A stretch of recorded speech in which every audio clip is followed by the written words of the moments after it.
Salut tout le monde, salut les monégasques, bienvenue pour un nouveau débrief. Alors aujourd'hui on va parler de la 25e journée de Ligue 1 et du déplacement à Bordeaux. Comme vous le savez tous, Monaco n'était pas dans une très bonne phase. Le match nul au Louis II la semaine dernière à Lorient avait laissé beaucoup de traces, notamment chez les supporters, au sein de la communauté, parce que on était très déçus. Bon, je pense que les joueurs aussi, le club aussi, bien évidemment. Mais donc voilà, on avait ressassé un petit peu toute la semaine ce match avec voilà un retour d'ambiance un peu négative, un petit peu de peur, un petit peu de retour dans le passé en se disant que les lacunes revenaient, qu'on n'était pas capable de battre des petites équipes et que bref, on avait toute une atmosphère pas géniale depuis une semaine, et il est bien évident que ce week-end on avait le même type de match parce qu'on jouait encore contre le bas de tableau, contre une équipe qui était même dernière en fait. Bien avant le coup d'envoi, Bordeaux était dernier, et on sait que Bordeaux a changé d'entraîneur, Bordeaux va pas bien, Bordeaux est complètement à la rue, et il fallait que Monaco les enterre et que Monaco aille gagner là-bas, parce que pour Monaco c'était quasiment une urgence de rétablir la contre-performance face à Lorient. Et donc pour ce faire, le contexte était plutôt favorable parce que les blessés revenaient globalement. Alors on sait que Marcelin et Fabregas ne sont plus blessés mais ne sont plus appelés par le coach, donc ceux-là on les met de côté. Mais les véritables blessés, en fait, c'était encore Badiachil et Boadou, qui sont quasiment sur leur tour, mais pas encore prêts à jouer. Donc ça va de mieux en mieux au niveau infirmerie, parce qu'il n'y a plus que Diatta qui est vraiment gravement blessé encore. Donc le groupe était quasiment au complet par rapport à ce qui restait, et on attendait une compo classique, on attendait voilà les titulaires habituels. Et au coup d'envoi, on a vu que la petite surprise, c'est que Vanderson est passé devant Gelson dans la tête de Philippe Clément. Et donc c'était le 11 classique avec Nubel dans les buts, Dissassi, Maripane, Caillot et Sidibé sur les côtés, Tchouaméni milieu de terrain, les 4 milieux comme il a l'habitude de faire avec Diop sur un côté et Vanderson de l'autre, Voland et Jean-Lucas plus axial, et Ben Yedder devant. Donc toutes les conditions étaient réunies pour faire un match sérieux et important, parce que c'est ça qu'on attendait. On se devait de battre le dernier, il n'y avait absolument pas de discussion possible, c'était les 3 points ou rien. Maintenant vous connaissez le résultat, on n'a pas gagné, donc ça c'est terrible. Je vous dis que l'objectif là est plus que raté.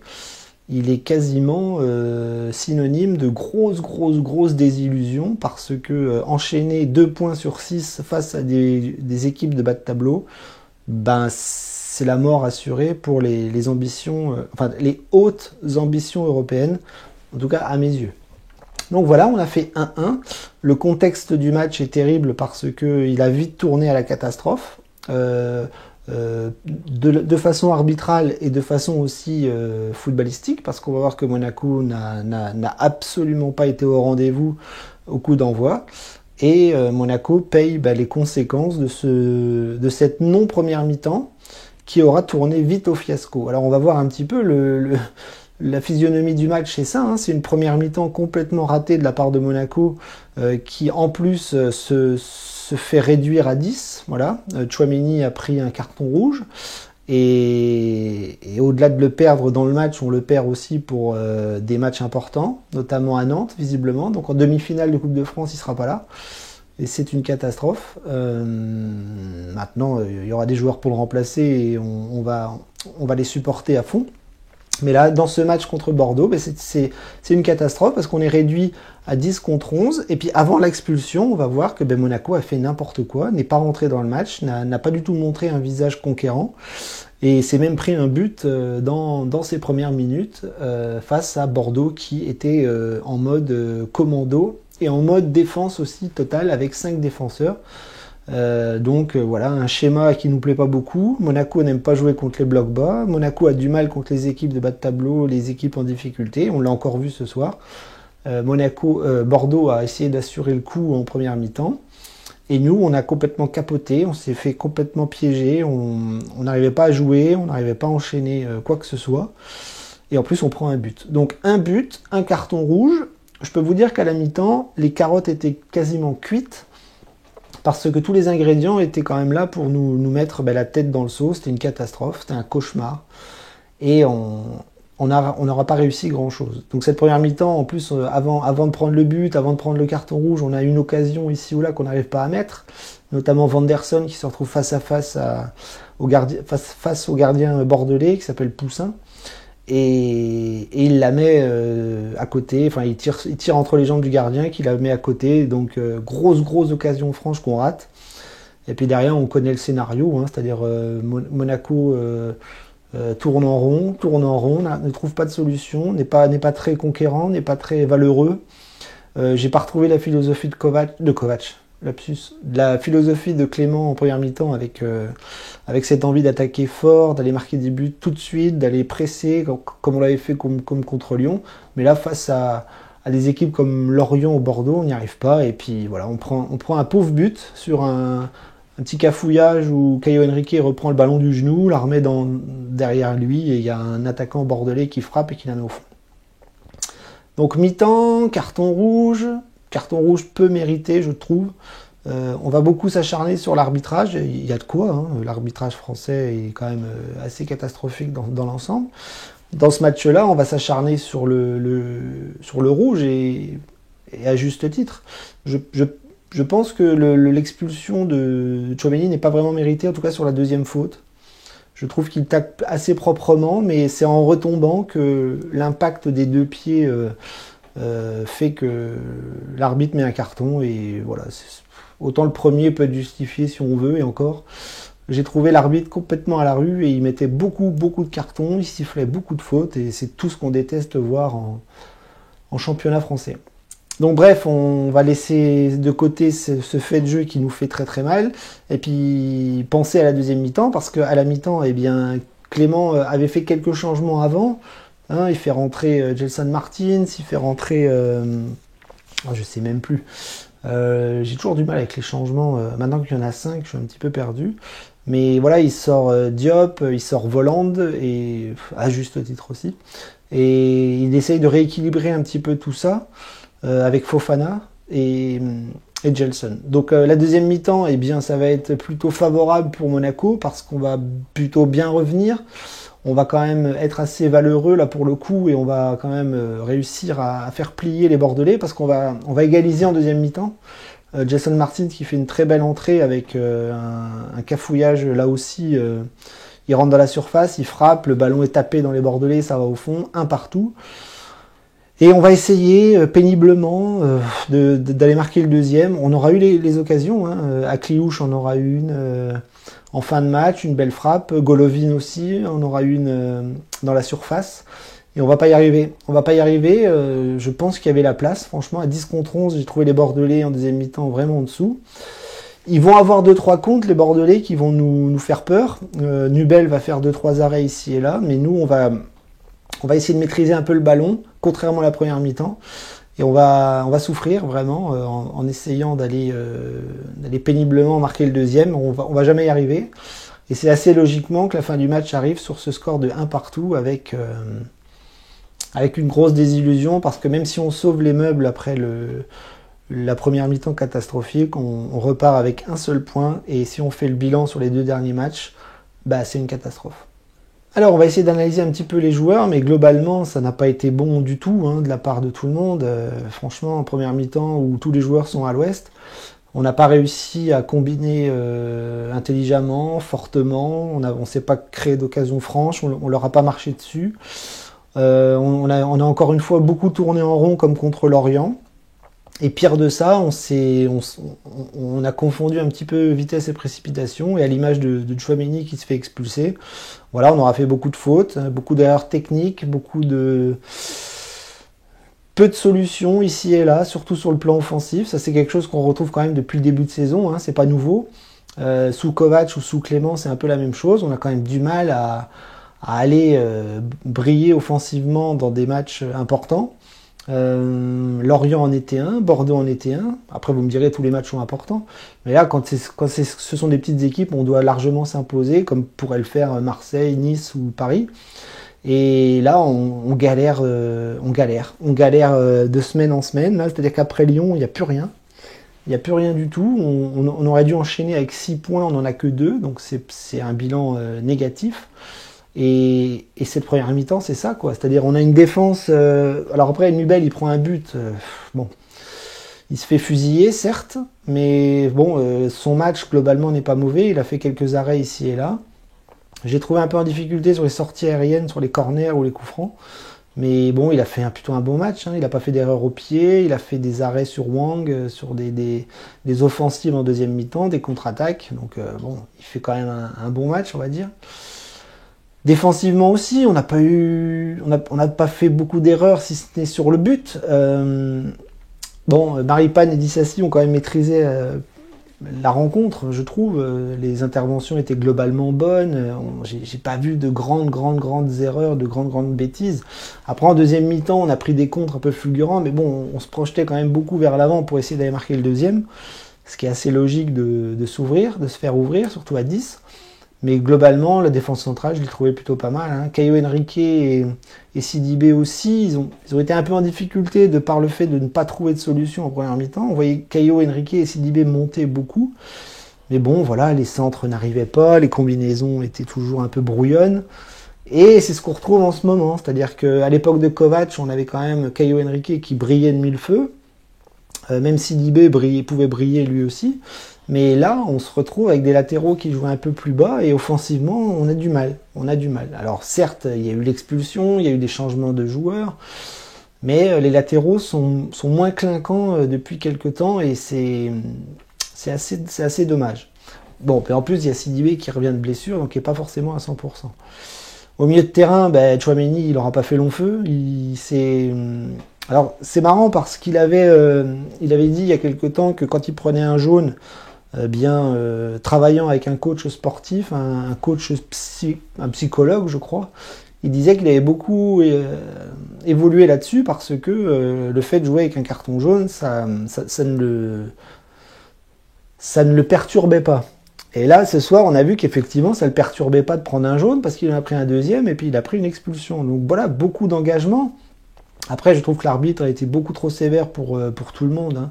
C'est même pas que pour Monaco. Je trouve qu'il sifflait tout le temps, il mettait les cartons tout le temps. Les Bordelais ont beaucoup truqué et beaucoup joué la comédie. Hein. Ils étaient beaucoup au sol, ils gagnaient beaucoup de temps. Et Monaco, on sait que ça a du mal à défendre et à presser intelligemment. Hein. On a vraiment du mal avec ça, je trouve, depuis quand même pas mal d'années déjà. Donc Tchouaméni, on oublie, hein, il est passé à côté de son match et puis on va le perdre pour quelques temps. C'est terrible parce que je vous le dis, s'il ne joue pas contre Nantes, il va falloir mettre quelqu'un d'autre. Et qui c'est qu'on va mettre? Matazo, Fofana? On va changer de système? Je sais pas, ça va être compliqué. Donc au milieu de terrain, Jean-Lucas et Volland, je les ai pas trouvés très très bons. Volland, alors lui pour le coup, Volland, je vais pas lui jeter la pierre, mais il est absolument plus à son poste. Il est beaucoup trop bas. C'est soit il joue avant-centre, soit il joue deuxième attaquant, mais là dans ce système-là, ça va pas. Hein. Il n'est pas à l'aise du tout, et en plus, Clément déteste son rendement et ses performances, et il l'a vite sorti, parce qu'il n'apportait rien du tout. Donc il n'apportait rien avant le carton rouge, il n'apporte pas grand-chose depuis que Clément est arrivé. Donc Volland, on est en train de le perdre, et ça m'embête un petit peu. Mais bon, on n'a pas de solution non plus offensive. Hein. Boidou est blessé, et il faut bien mettre Ben Yedder et Volland sur la pelouse, et on voit que ça ne fonctionne pas, en tout cas pour l'un des deux.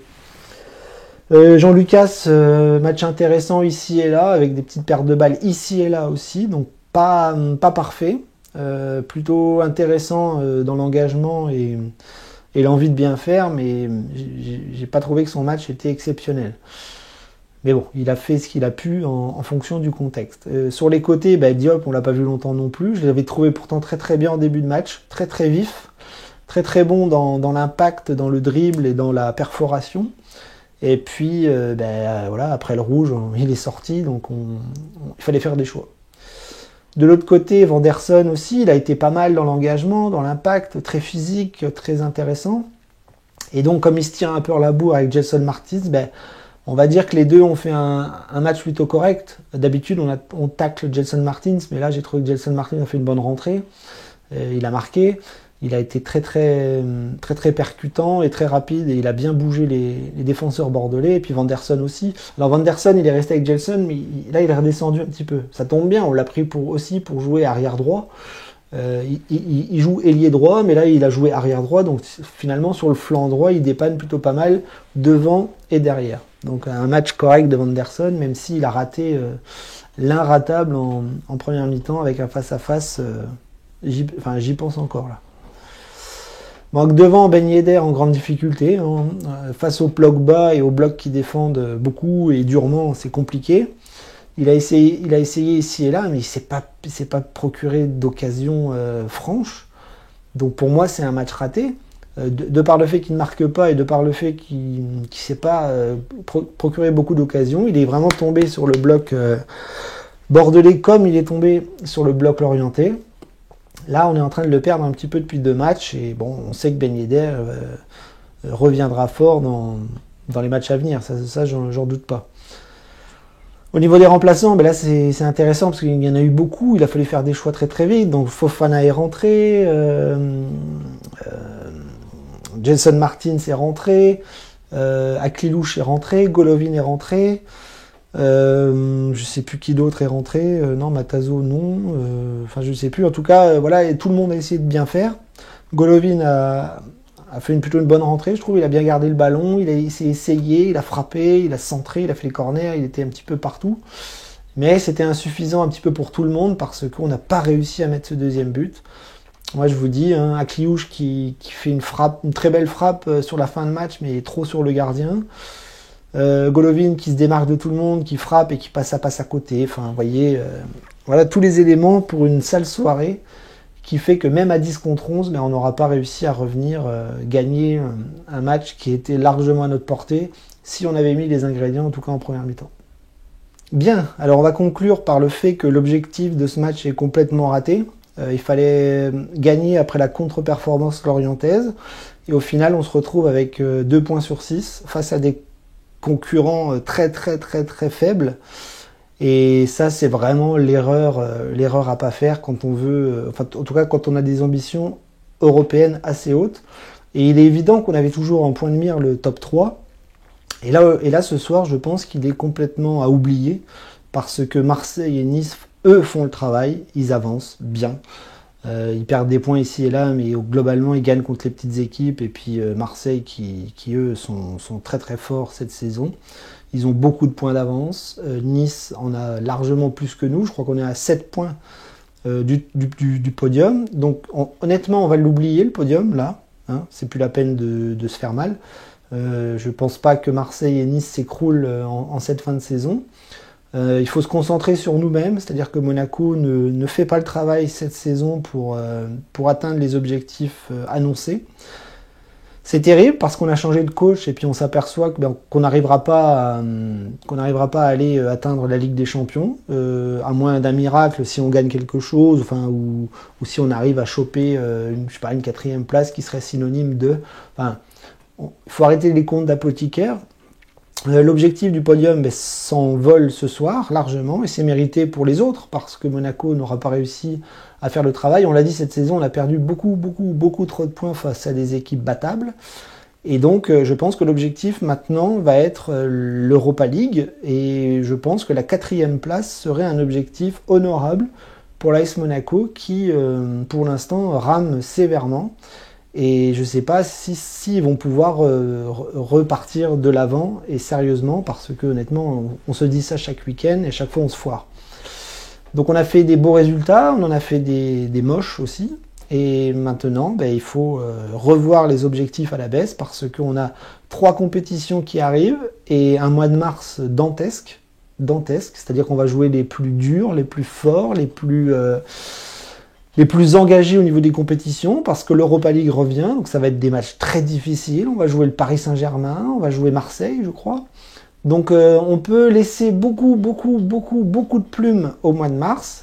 Et là, l'Europe, je ne sais même pas si elle va être atteignable avec l'Europa League.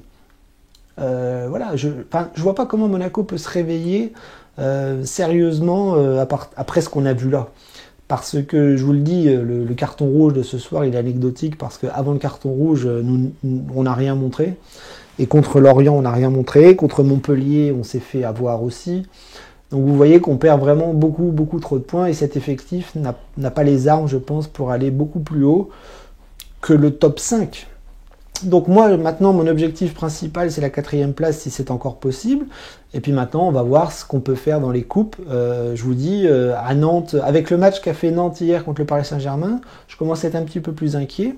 J'étais un petit peu naïf sur le coup, mais je pense que sans Tchouaméni, il va falloir sortir un match exceptionnel. J'espère que Monaco pourra le faire. Mais honnêtement, à Nantes, il y aura une grosse ambiance. Nantes joue plutôt bien. Nantes est en confiance. Et nous, on ne l'est pas vraiment. Pas vraiment. Avec les résultats qui viennent d'arriver, on n'est pas vraiment en confiance et on aura des éléments en moins. Et ça fait flipper. Donc on va se concentrer sur tout ça parce que c'est pas fini. Tant qu'il y a des matchs, il y a de l'espoir. Mais maintenant, il faut redevenir raisonnable. Et je pense que la Ligue des Champions, on oublie. Et il va falloir rester dans le top 5 si c'est possible. Et se battre comme des lions en Coupe de France et en Europa League si le tirage nous est favorable. Maintenant, voilà. Il y a beaucoup trop de désillusions cette saison pour choper un tremplin positif, je pense. Là, pour moi, c'est fini. Voilà.